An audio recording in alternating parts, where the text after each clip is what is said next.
दोस्तों अक्सर आपने देखा होगा कि एटीएम में एसी लगी होती है, लेकिन क्या कभी आपने सोचा कि ऐसा क्यों होता है?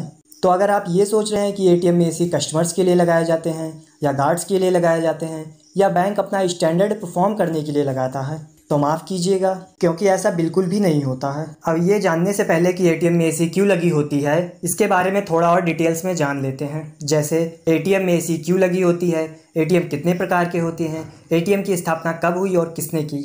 तो इन सभी सवालों का जवाब जानने के लिए वीडियो में लास्ट तक बने रहिए। और अगर आप इस चैनल पर नए हैं और अभी तक आपने इस चैनल को लाइक नहीं किया, सब्सक्राइब नहीं किया, तो लाइक कीजिए, सब्सक्राइब कीजिए और दोस्तों के साथ शेयर कीजिए। तो चलिए स्टार्ट करते हैं। तो हम सबसे पहले बात करते हैं अपने सबसे इंटरेस्टिंग क्वेश्चन की कि एटीएम में एसी क्यों लगा होता है। दोस्तों जब आप एटीएम में गए होंगे तो आपने वहाँ गौर किया होगा कि वहाँ का टेम्परेचर काफ़ी कम होता है।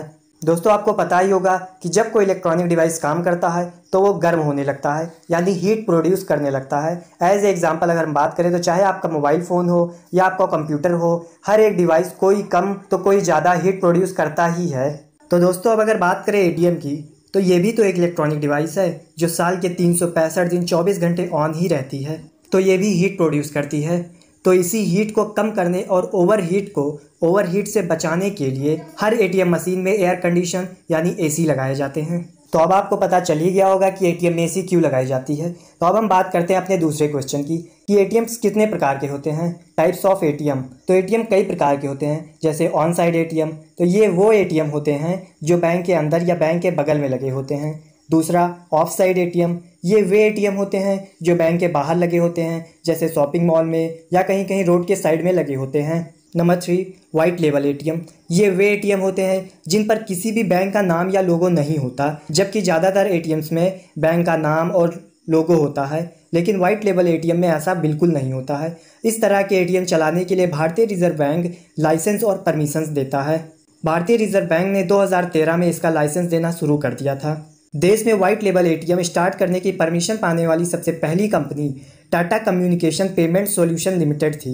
इन्होंने इंडी कैश ब्रांड के नाम से इसकी शुरुआत की। नंबर 4 येलो लेबल एटीएम, ये वे एटीएम होते हैं जो मुख्य रूप से ई कॉमर्स लेन देन के लिए लगाए जाते हैं। नंबर 5 ब्राउन लेबल एटीएम, ये वे एटीएम होते हैं जिन पर सिर्फ बैंक का नाम होता है, लेकिन उसका सारा कैश मैनेजमेंट किसी सर्विस प्रोवाइडर कंपनी द्वारा किया जाता है, जैसे axis bank ATM. Number 6 orange level ATM, ये वे एटीएम होते हैं जो मुख्य रूप से शेयर लेन देन के लिए लगाए जाते हैं। शेयर मार्केट से रिलेटेड लोग इसका यूज़ करते हैं।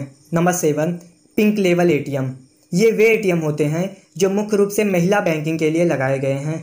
नंबर 8 ग्रीन लेवल एटीएम, ये वे एटीएम होते हैं जो मुख्य रूप से कृषि से संबंधित लेन देन के लिए लगाए गए हैं। इस एटीएम का यूज़ किसान कार्ड, किसान क्रेडिट कार्ड यूज़ करने के लिए किया जाता है। तो दोस्तों अब हम बात करते हैं अपने थर्ड क्वेश्चन की कि एटीएम का निर्माण या आविष्कार, या कह सकते हैं कि एटीएम की स्टार्टिंग किस देश से हुई और किसने की।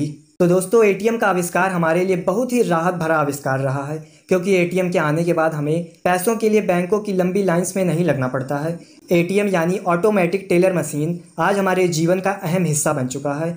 तो चलिए अब बात करते हैं कि इस अद्भुत मशीन का आविष्कार कैसे हुआ। तो वैसे तो एटीएम के आविष्कार का श्रेय जॉन शेफर्ड बैरन को जाता है, लेकिन इनसे पहले लूथर जॉर्ज सिमियन नाम के एक अमेरिकन ने 1939 में ही एटीएम मशीन को तैयार कर लिया था, लेकिन ये सिर्फ डिपॉजिट मशीन थी जिसमें कैश और चेक ही जमा होते थे, और इसका नाम रखा गया था बैंक मेटिक। लेकिन इसके 6 महीने बाद ही बैंक ने इसे रिजेक्ट कर दिया, क्योंकि इसका यूज़ ना के बराबर होता था। फिर उसके बाद 1960 में जॉन शेफर्ड बैरन को एक ऐसी मशीन बनाने का आइडिया आया जिससे 24 आवर्स पैसे निकाले जा सके। आपको शायद पता ना हो, लेकिन जॉन शेफर्ड बैरन इंडिया के ही थे। इनका जन्म 23 जून 1925 को इंडिया में मेघालय के शिलोंग में हुआ था। जॉन शेफर्ड बैरन को एटीएम बनाने का आइडिया तब आया जब एक दिन इन्हें पैसों की ज़रूरत पड़ी और ये पैसे निकालने बैंक गए, लेकिन तब तक बैंक बंद हो चुका था। फिर इन्होंने सोचा कि क्यों ना एक ऐसी मशीन बनाई जाए जिसमें से किसी भी वक्त पैसे निकाले जा सके, ताकि बैंक पर डिपेंड ना रहना पड़े। और फिर तभी से जॉन शेफर्ड बैरन एटीएम के निर्माण में लग गए और आखिरकार इन्हें सफलता मिल ही गई। जॉन शेफर्ड बैरन के द्वारा बनाई गई दुनिया की पहली एटीएम मशीन 27 जून 1967 को लंदन के बार्कलेज बैंक की शाखा में लगाई गई थी।